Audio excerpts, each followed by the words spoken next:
Welcome back to the 2 Point Show, where we give you the latest sports rundown. We are your hosts, Gideon and Joey, breaking down stories, giving hot takes, and interviewing athletes around the world.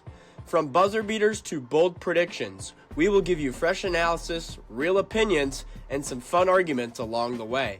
So whether you're tuning in on your drive, in the gym, or simply on your couch, get ready for a good one. This is the 2 Point Show.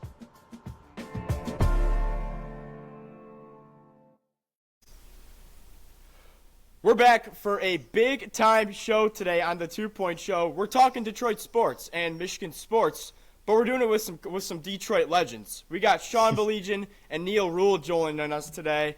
Thank you guys so much for coming on.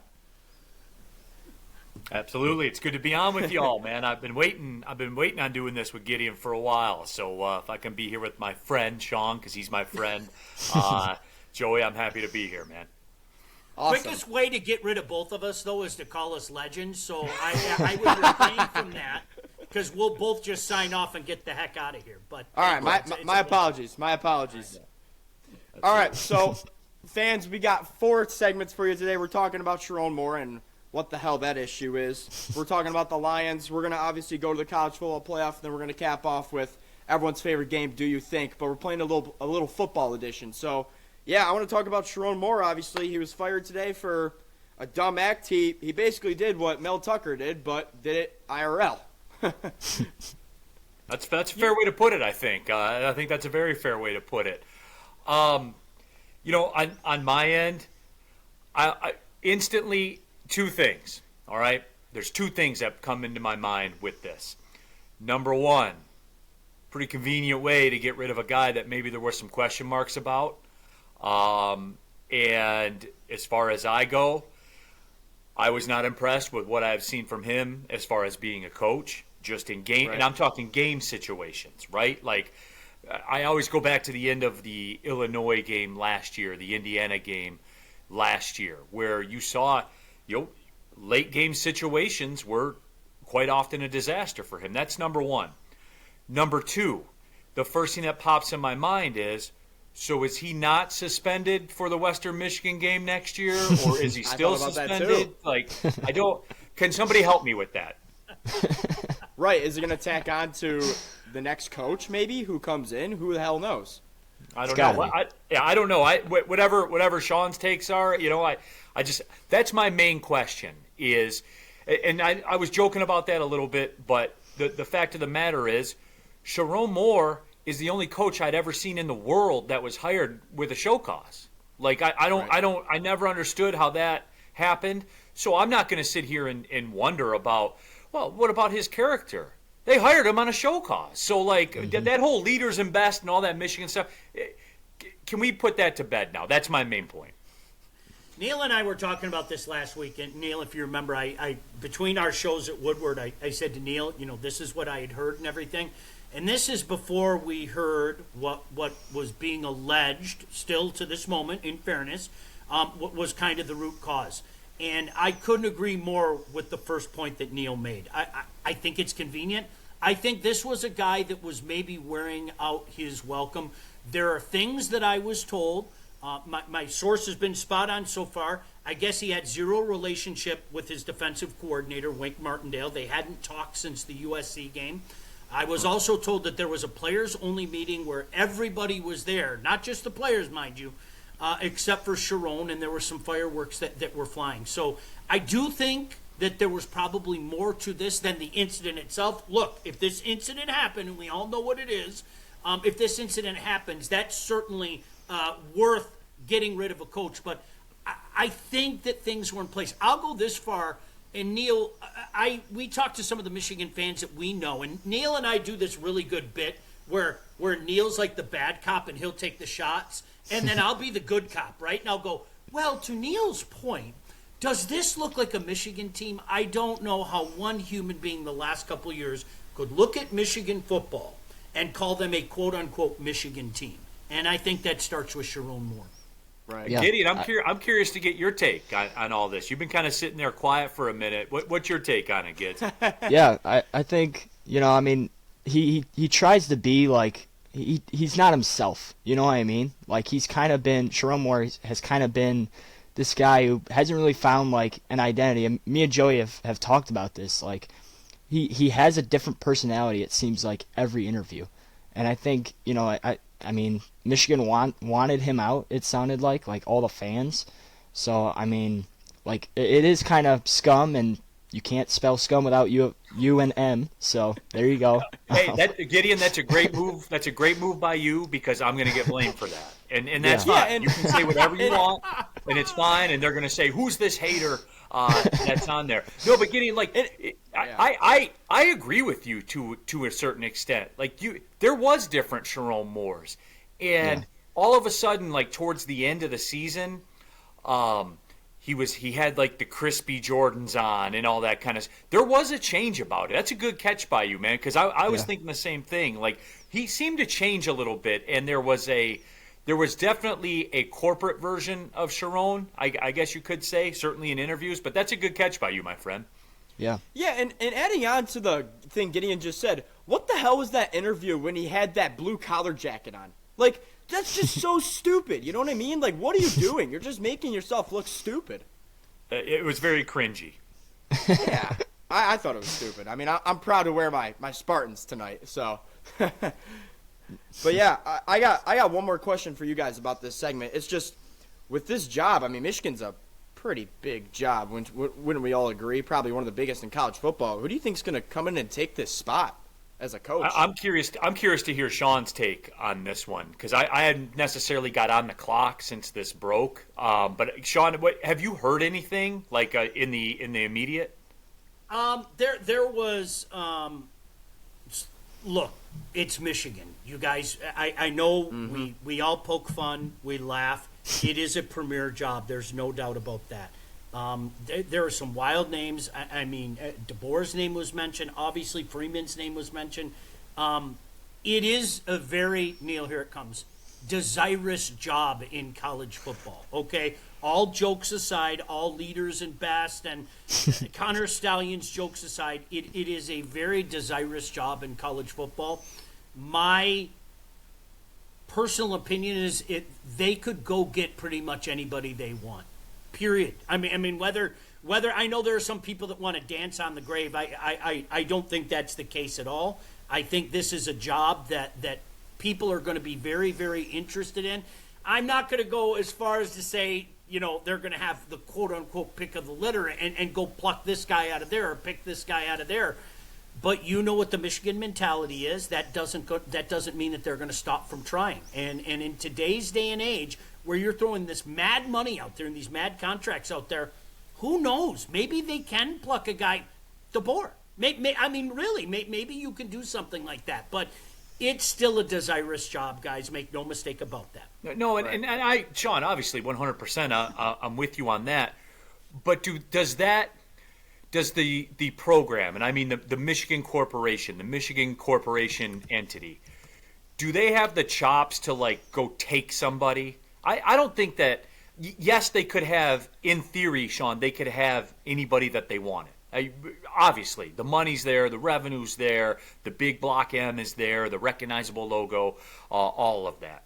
But with that being said, Sean, like a Kalen DeBoer, yes, I could see that. But that would be very convenient for Alabama, then, wouldn't it? Because it looks like the blooms off the rose there in Alabama, and I think that's fair to say. A lot of 9-3s they're churning out there, and like it's just for me, Sean. Are they gonna, like, go get in the weeds to get a Lane Kiffin and, like, just take him away from LSU and stuff like that? No, they're not, because I do think if they were gonna do that, they would have done it before and not hired Sherrone Moore. He was overmatched from minute one. From minute one. And then that's keeping it on the field. Again, just going back to what we talked about. So it's got to fit. I've noticed this with Michigan. Like, there's got to be like a fit to it. They're not going to go outside the family. You know what I mean when I say the family, the Michigan man, Michigan mentality family. Because the last time they tried that, they brought in a guy that was undercut immediately from the Michigan Mafia that never had a chance. It's got to fit. So I'll say this. Could they get anybody? Yes. but they have to get the right anybody in terms of how it fits with the family. How does the Michigan mob feel about it? They have to rock with them. They have to, or else they're not going to go for it. Yeah, it's kind of like how it was the same way you said with like Sherrone. They didn't really rock with Sherrone. Yeah, but I mean, like well, wait a minute, Joey. Now hold on. Oh boy. What, Sean? I know where. Go on. Okay. Go on. I was told he's a Michigan man. I was told that. Was I not told that? I was told that. Now I'm starting to think that maybe some people lied to me about him being a quote-unquote Michigan man. And, he got the big win over Ohio State with Harbaugh's infrastructure. But when it came down to him doing it, we all saw what happened. But I was told that mattered. I was told that. I was told when they beat Penn State and when he beat Ohio State, I was told it mattered. And he's the man for the job. And he's a Michigan man through and through. He wore the maize and blue Jordans. I mean, come on. You know what, Neal? You know where I thought you were going? I think the moment he became a Michigan man is when he cried on national television about his love for Jim Harbaugh. I think at that moment, that's when the switch was flipped and he became a... Yeah, I think at that moment, that's where I thought you were going, so I started giggling already. Yeah, but I think, Joey, in the end, there's got to be a Michigan tint to it. There's got to be a Michigan angle to it. They're not just going to go get, Coach O off South Beach or anything like that. They're not going to go get Lane Kiffin. They're not going to do They had Coach O.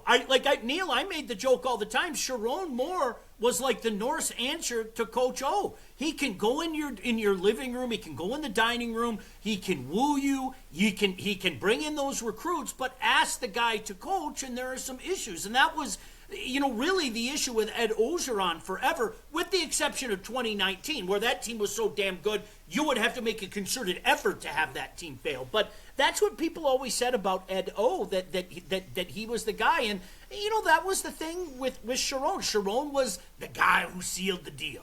That would walk into the kitchen and woo your mother, save your jokes for that, woo your mother, and talk your mother into letting you go to Michigan. Yeah, and, he was a Michigan man through and through with the show cause. And now terminated for cause. Oh, man.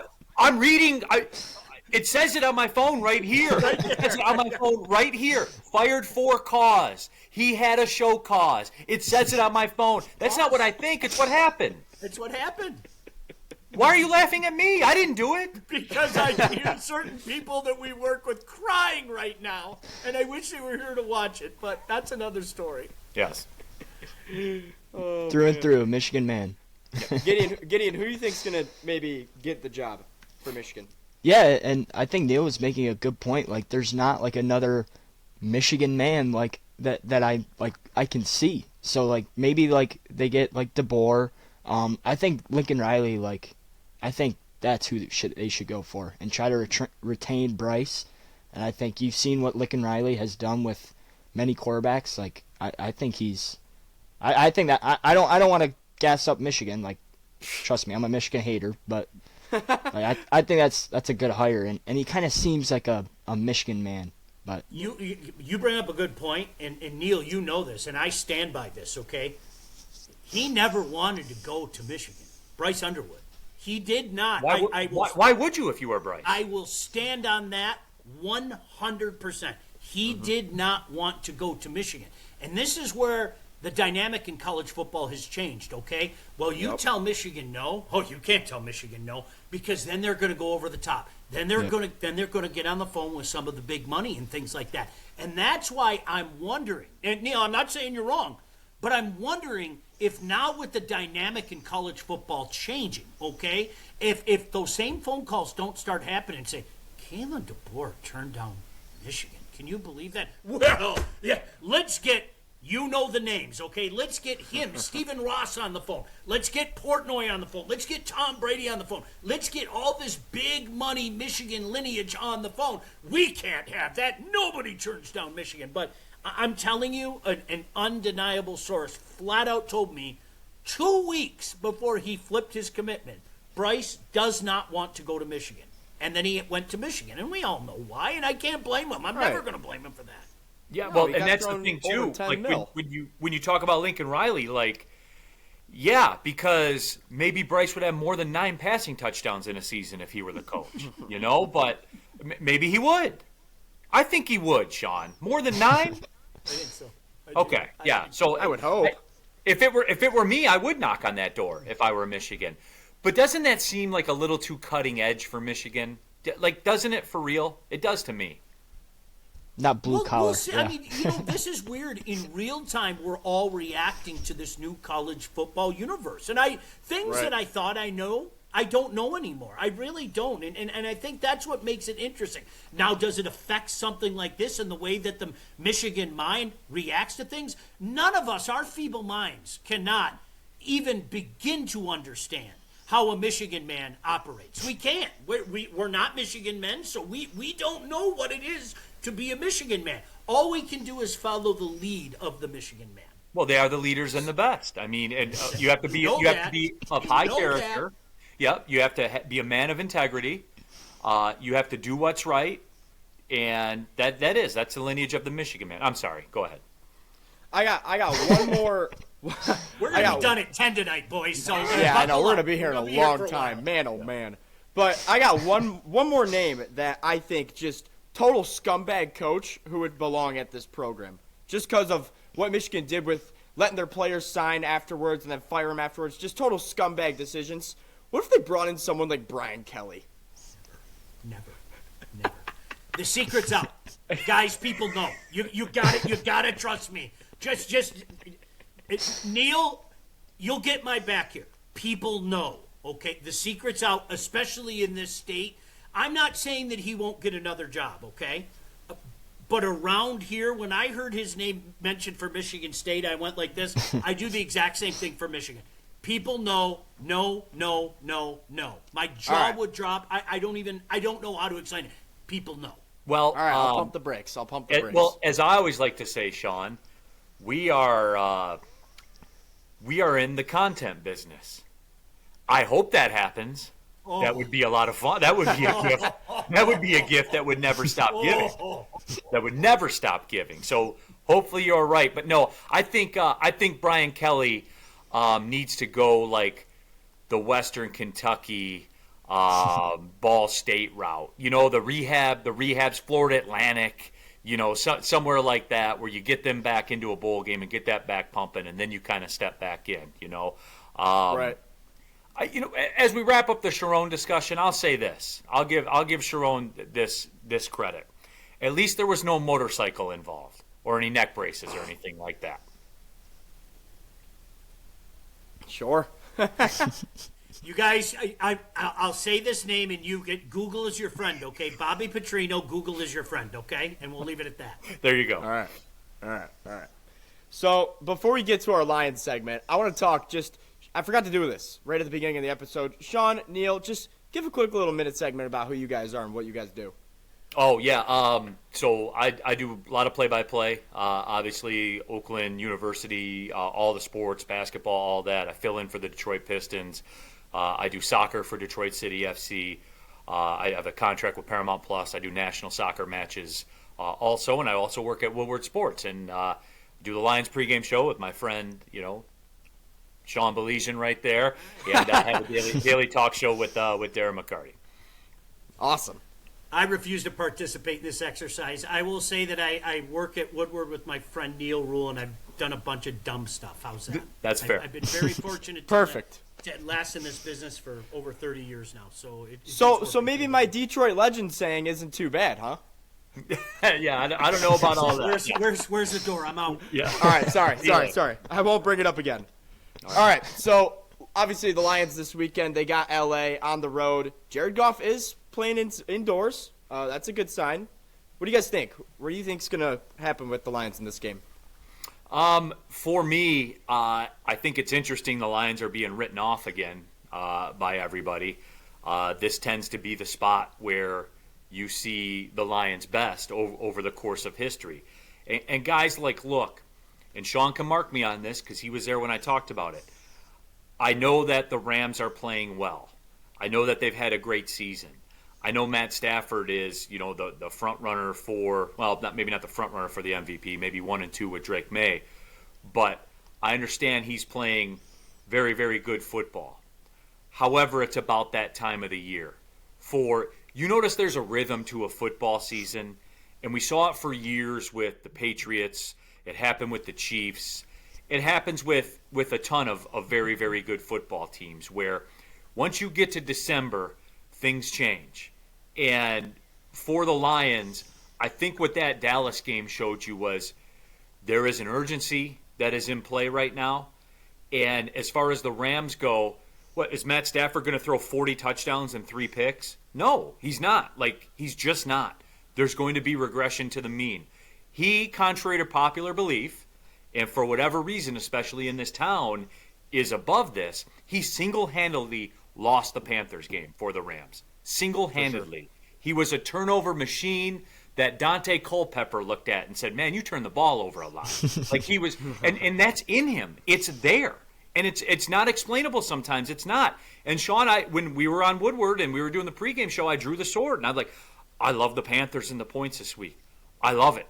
This is a spot. It's a spot game. The Lions' backs they're not to the wall yet, but they're shadowing up against the wall. And I think you're going to see the Lions' best effort. I honestly believe that. That's kind of my 30,000 foot on it. Yeah, I'm gonna go this far, and I said this last week, and we know how that worked out. This game terrifies me, and I said it last week. In fairness, and Neal tried to talk me off the ledge, but I wasn't going to hear it. We found ourselves in the back bowl, and we'll explain the back bowl another day. And you know what? We won the back bowl, okay? But the problem is, for 2 months now, we've been in this routine of loss, win, loss, win, loss, win, loss, win. And this is a horrible matchup, especially with our secondary. I'm going to say the same thing I said last week. I do think that we lose this game, but when I do that 30,000-foot view that Neal just talked about, I think we win our last 3 games and in the process knock the Chicago Bears out of playoff contention in the last week. I think this is a playoff team. I don't like this matchup at all, but I didn't like the matchup last week either. And as Neal pointed out, this is a team. You have to give them their credit.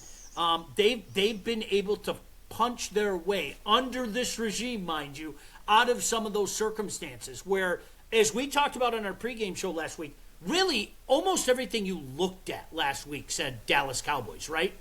And Neal, to his credit, said, you're using football reasons. Shame on me for using football reasons, because football reasons don't always win football games. And so maybe this is just my analytical mind, my logical mind.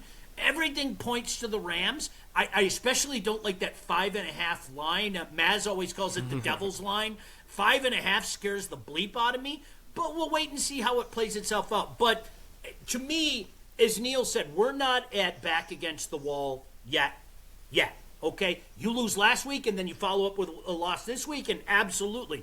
But you know what? You have allowed yourself a little wiggle room. Not much. I don't recommend mixing in a loss. But, I mean, when you look at it, guys, you got Pittsburgh coming here. You got – my big question is it going to be JJ or is it going to be 9? Because if it's JJ, I feel good about it. If it's 9, I don't feel so good about it. He looked like 9 against us last time. And then, obviously, you got the Bears that last week. So I still like their chances for getting in the playoffs. I'm not going to deviate from that. But, this one's got to scare you. When you look at what the Rams have at their disposal and when you look at what's at our defensive backfield right now, again, shame on me for injecting logic into it. Yeah. Could there be something like the Rams have Seattle next week? Could there be something like they kind of look past this week for Seattle? Because that's going to be a big game. No, could there be something? Or I would say no, because, and here's my other angle of the game.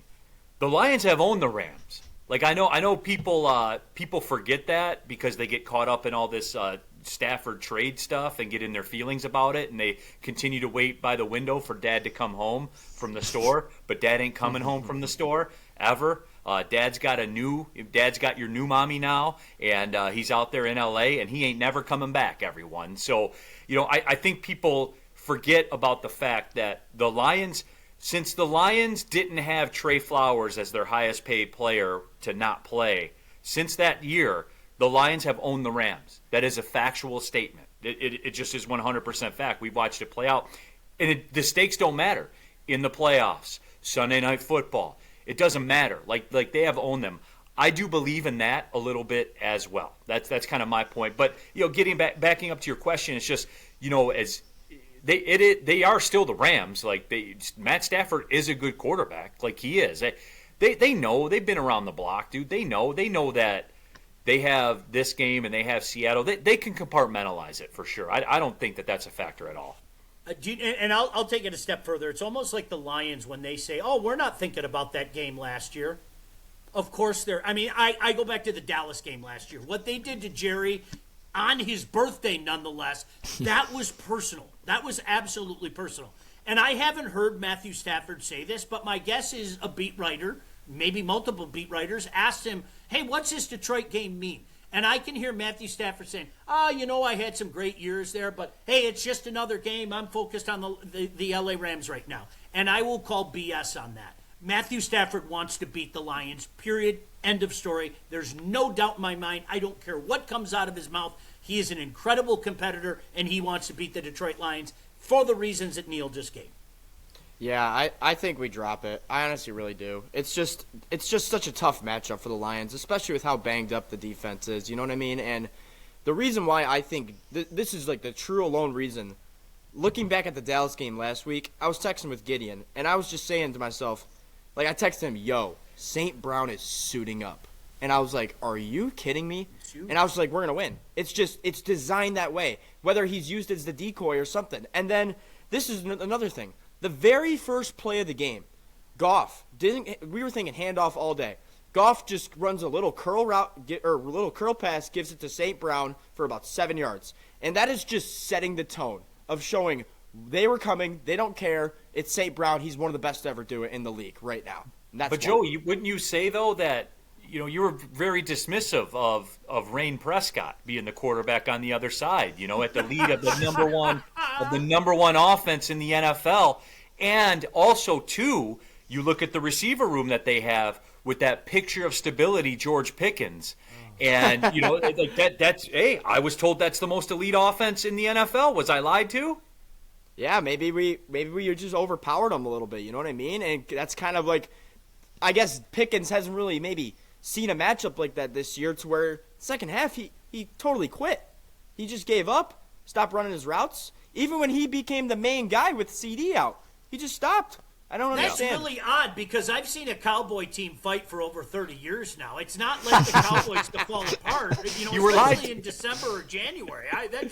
That's very strange to me. Oh, man. That was good. Man. That was really good. Is this what it's like when I do this stuff? Is that what it sounds like? Because it's very entertaining. It's just weird. I find it odd, man. Oh, man. All right. Well, let's transition to some college football playoff. I really want to talk about just the seeding. What do you guys think? The 5-conference rule, BS. I don't know how you guys feel about that. I think clearly from me saying BS, I think it's BS. And, yeah, I mean, just talk about James Madison, Tulane, kind of just whatever you guys got. Share it. Sean, you lead off with this one. You're the Heisman. I hate the automatic qualifier. I've been consistent about that for years, and I'll tell you why I hate the automatic qualifier. Because more often than not, does anybody want to argue that Indiana is legit? The answer is no. Does anybody want to argue that Georgia is legit? The answer is no.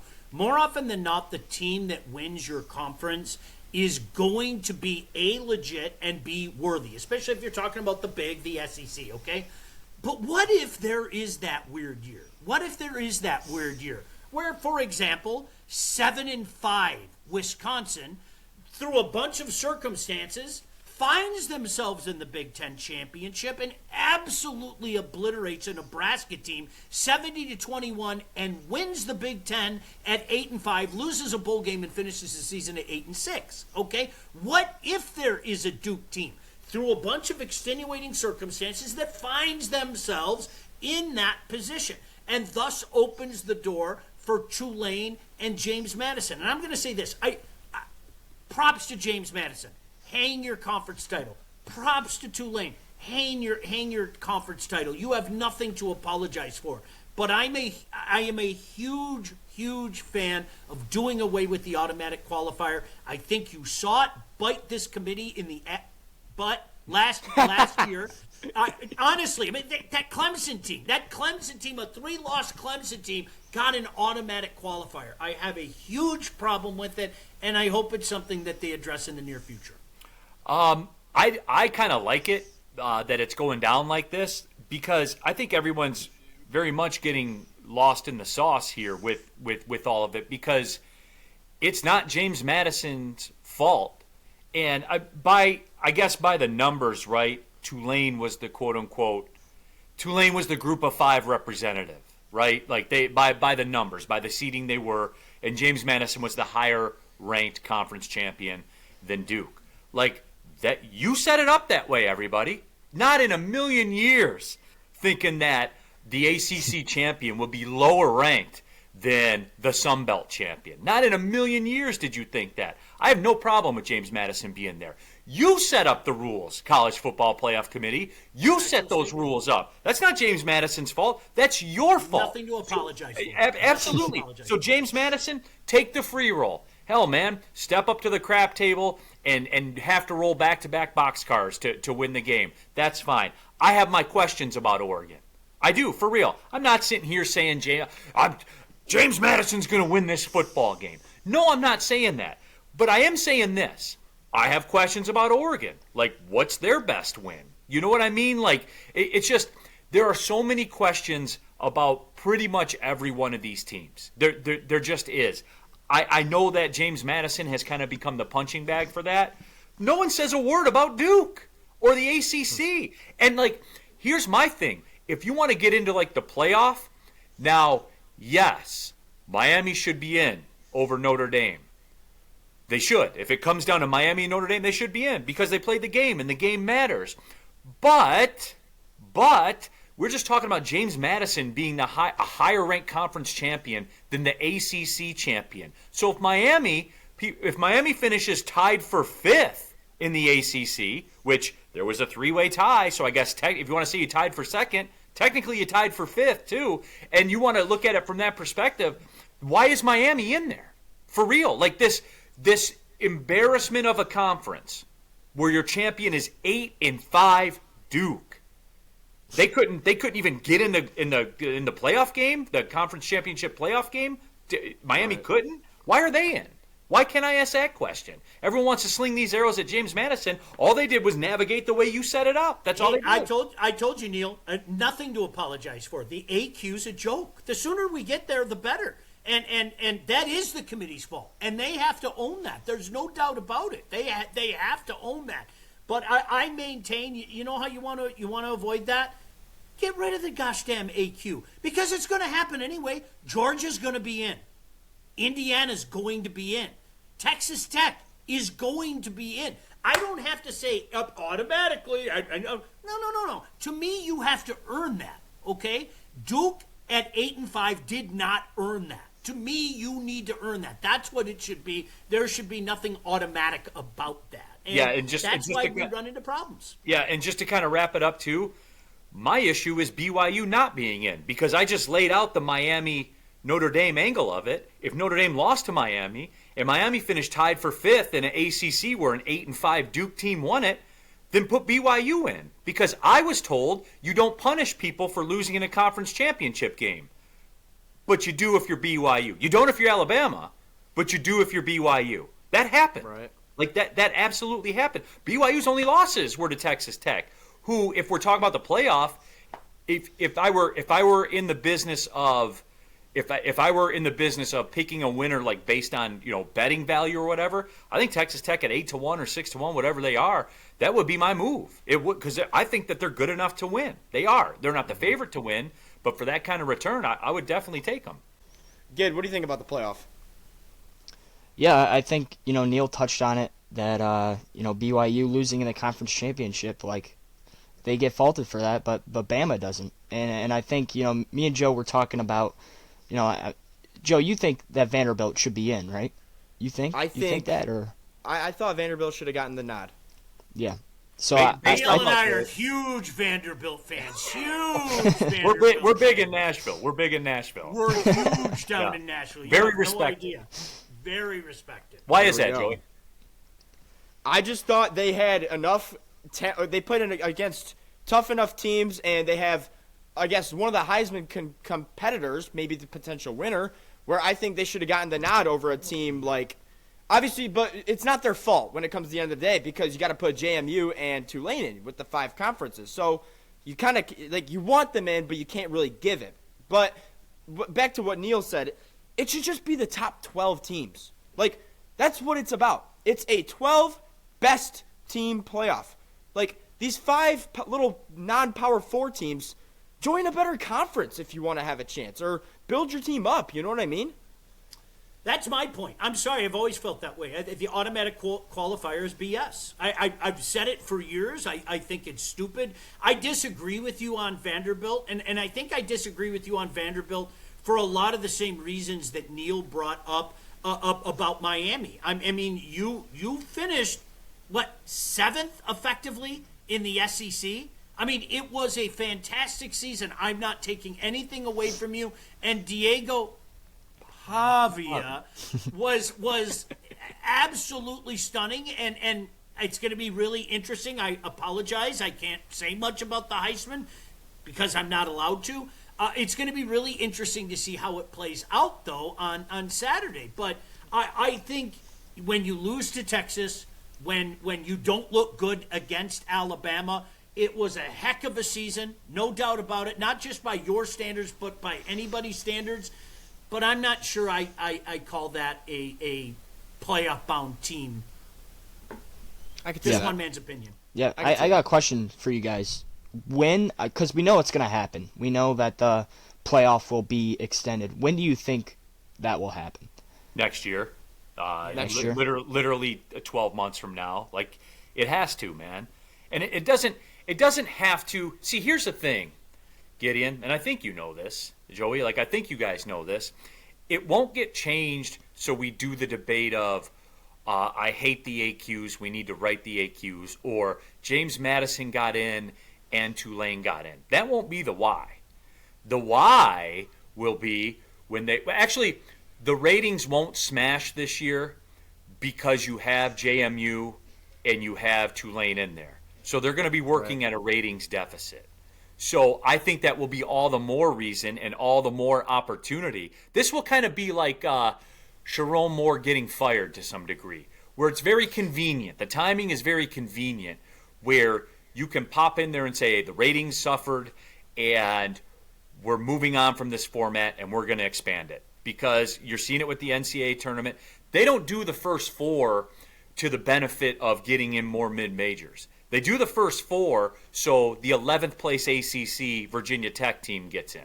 That's why they do it. No other reason. That's why they do it. So they're going to expand and expand and expand and expand. They won't stop. I would love nothing more than to do as D2 does. I think D2 gets it right. I think they've gotten it right for decades. And you are allowing those teams, like Neal said, you are allowing the Ole Miss, the Alabama, the Ohio State, the Indiana to have perhaps multiple home gates as well. Before you get together with the D2, you have it at one location, but you could, in the Final Four, you could make it the bowl games, just like the current scenario with the national championship game. I would love for something like that to happen, and I'm glad that we've graduated from, well, that's not fair to the student athlete, because I would always laugh and say, so is the D2 student athlete less important than the D1 student athlete? Because that's how they operate. That's kind of weird. I would love for something like that to happen. I'm not sure it'll ever get that big, but I agree with Neal. I think the fact that they push their deadline back tells you all you need to know. It's about taking the screwdriver and tightening it and seeing exactly how they want to do it. But I would love 24. I don't think it'll get to 24. I have a question, Mr. Baligian, for you. Yes, sir. Under your setup there, where you want multiple home games, as a high-ranking official in the NCAA, what about my friend that runs the Sugar Bowl and is the director of the Sugar Bowl with a $770,000 salary to to run a game year-round that the teams stay in the same hotels and they play it in the same stadium and everything is set up the same every year, what would happen to my friend that has that $750,000 job? What would he do? That's a great question, Mr. Ruhl. I think you could do it on the rotating basis like they do with this current configuration right now. I mean, if you even wanted to make it the Elite Eight, you could do the Elite Eight. At the very least, do those last two Final Four games, those semifinal games. The Sugar Bowl is New Year's Eve. The Peach Bowl is New Year's Eve, kind of that configuration. And then the Fiesta Bowl is the national championship game. But I think a current configuration like this, you get those extra home dates, and you can still make your friend who's making $700,000 a year practicing his putts at the Sugar Bowl, you can still get him his date. Okay, cool. That's all I care about. Next, moving on. I'm just stirring the pot, guys. Just stirring the pot, because all this stuff is just going to make it so crazy, Media, teams harping about not getting in, Notre Dame dropping out of a bowl game, and all this stuff is just, I said this on our last show with Gideon, it's just all this stuff is going to, the committee and ESPN and all these people are going to ruin something that doesn't need to be rebuilt, and that's bowl games. Bowl games are already perfect. You go 6-6 or higher, and you make a bowl game. But with the playoff getting potentially extended to maybe 16, 20, maybe even 24, Sean, obviously I know you don't think that, but it's also going to shorten the season, and you're not going to get these crazy matchups of like Texas-Ohio State week 1. I think it's already happening. It'll never. Yeah, I think it's already happening, too. I really do. I worry about the future of bowl games. And, Neal, I know I can speak for you here. I love the random 5 o'clock bowl game on a Wednesday afternoon. Right. What the hell am I doing at 5 o'clock on a Wednesday afternoon before Christmas? I'm watching the Pouline Weed Eater Bowl. Whatever game's on. I've always laughed when I heard people that call themselves college football fans say there's too many bowls. Now think about that. We need more. I want more. So my response to that would be, you don't like college football? You want less games? I want some on Christmas. I do want all those games, and I worry, to your point, Joey, I worry to your point that some of those games are going to go away, and that would be a shame. And the reality is, Neal, you know this, everything comes back to money, okay? Teams are operating at a loss when they go to some of these bowl games already. You're going to have to take my word for it, okay? I saw it up close and personal because they're bringing 150 people from their football staff, and then they're bringing another 100 people that work in the athletic department, and people are walking on the plane that I've never seen that human being in my life. But there they are on the plane, flying down to Boca Raton, flying over to Tempe, whatever the case may be. So when you see, say, for example, the bowl payout, $1 million, okay? They're going to take a bath. The university is going to take a bath. You can mark my words, because they're picking up the tab for all those people. So it's a crying shame. I really wonder if it's going to last. And I hope it does, because I'm with you. I do thoroughly enjoy bowl season. Yeah. All right, guys. Let's hear everyone's national champion. Who do we got? You stole my idea, Gid. I was really about to do that. Yeah, I'm going to roll with Texas Tech. I'm gonna go against the grain. I know everyone's going to pick Ohio State or Indiana. I don't have a lot of faith in the Big Ten. It's funny that all the analysts say this was such a down year for the Big Ten, but then we just unilaterally crown Indiana as the national champion. When you have a defensive front that Texas Tech has, I don't care that it cost them $27 million. It doesn't matter. They're there. About $40 million. I'm a big believer in Texas Tech. I am. I am going to bring up something that's going to fly way over your heads as youngsters, but Neal will get this. I think that Stella's going to get her groove back, and I think Georgia is going to win the Natty, and the SEC is going to have bragging rights again. How's that? That's what I got. They wouldn't get the Stella got her groove. No, back. no idea. Right? No idea. No idea. Clue. No. But yeah, I mean, I got Georgia winning it all too. So I think I think this is Gunner's year. Truly. Give me Stella. I'm going with the Bulldogs. Yeah. All right. Fair enough. Yep. I just don't think the Big Ten is highly classed enough. You know, I think looking at the Heisman race too a little bit with this, one of the top two guys are Fernando Mendoza, and Julian Sand, but they haven't had great years. I saw a stat where if Kenneth Walker was in this year's Heisman, he would win it, no doubt. But he wasn't even in it in 2021.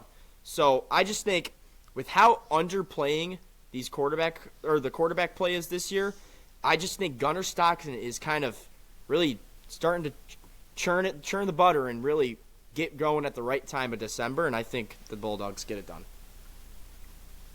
Well done. All right, you want to lead the way, Joe? We're gonna go to our favorite game, the 2-point shows. Created actually our very own game. Do you think? I love this game. I love it.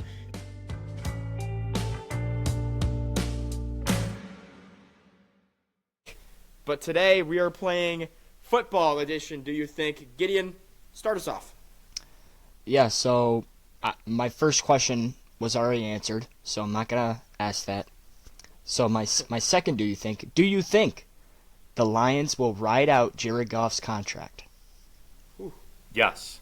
Yeah, 100%. I mean, he is the NFL touchdown passing leader, the NFL passing yards leader for the last 3 years.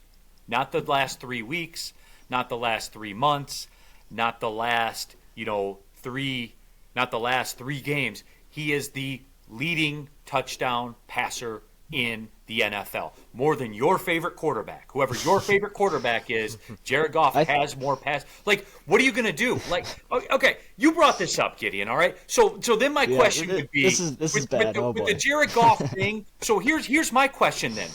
To get who? Somebody that, I don't know, leads the league in passing touchdowns and yards for a 3-year stretch? Get rid of him. Like, for who? I think that Anthony Richardson kid down at Florida looks really good. I'd keep an eye on him. I think that. Well, if you're going to draft Diego Pavia, now that's a different story. But you can't promise. You guys have no idea. That's all I'm going to say. What about 6 months? 6 months of just trolling people. I agree with what Neal said. 100%. He is the quarterback for the Detroit Lions. He's loved in that room. Most importantly, he's loved by Dan Campbell and Brad Holmes. Yes, yes, and yes. What about 44-year-old Phillip Rivers? Why not him? I saw it, dude. I saw a clip of him throwing passes. Like, he has like a beer gut and everything. Like he looks. I know. Yeah, like he is 44. That is wild to me. Wild hysterical to me. More on the Colts later when it's my turn. All right. I'll go.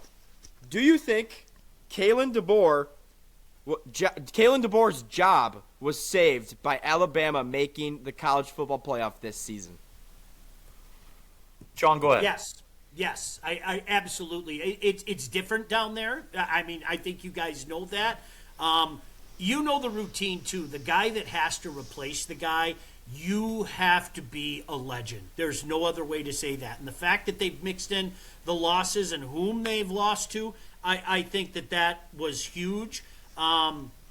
It was an ugly SEC championship game, and I could understand the argument. If somebody said Alabama didn't belong there, I'm not going to argue too adamantly with you based on what I saw in the SEC championship. I think the fact that they got in the playoff, have an opportunity to make a little bread in the playoff, probably delayed what I feel is the inevitable. I really do. I feel it's the inevitable. He's a dead man walking. He just doesn't know it yet.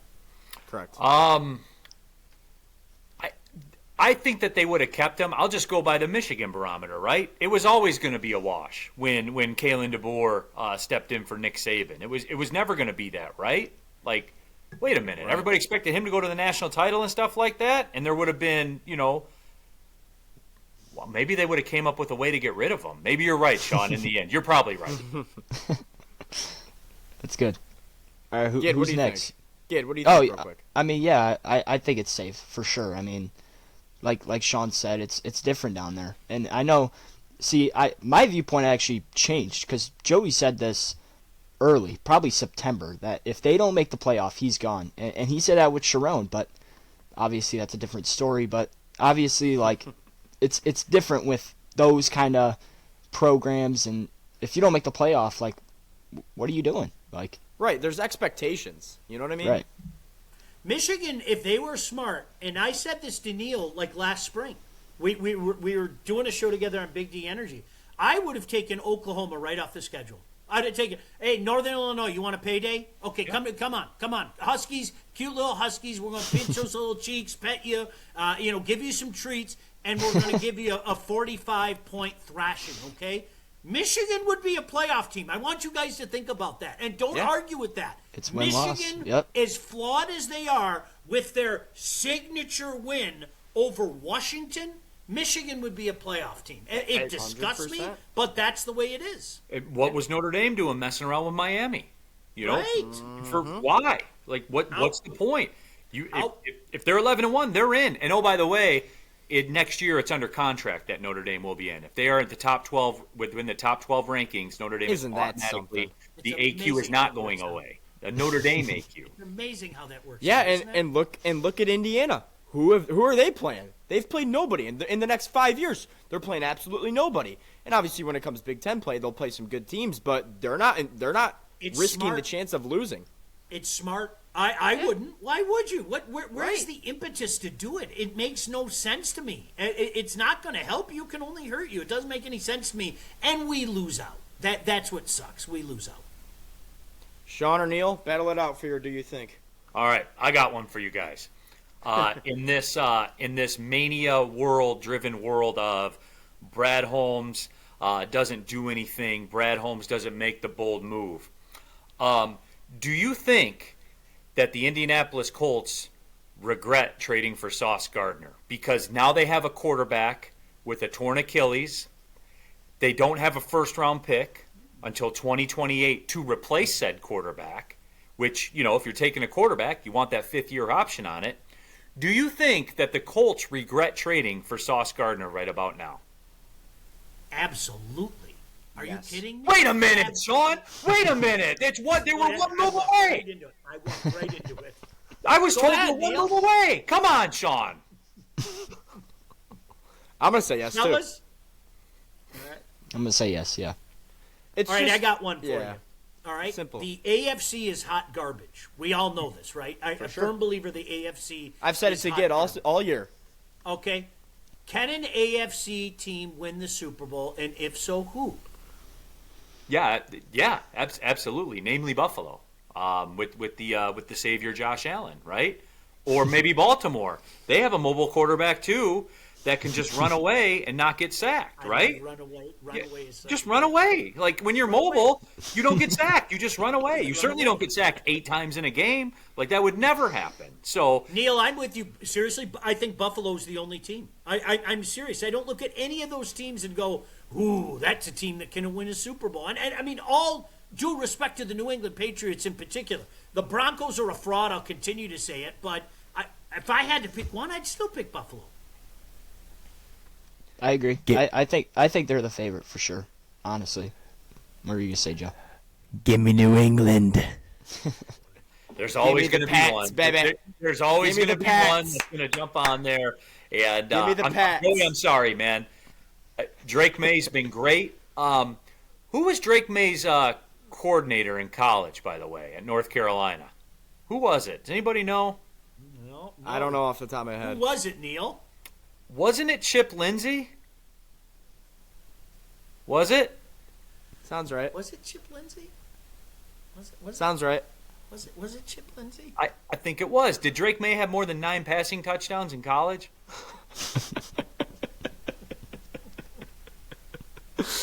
Oh my goodness.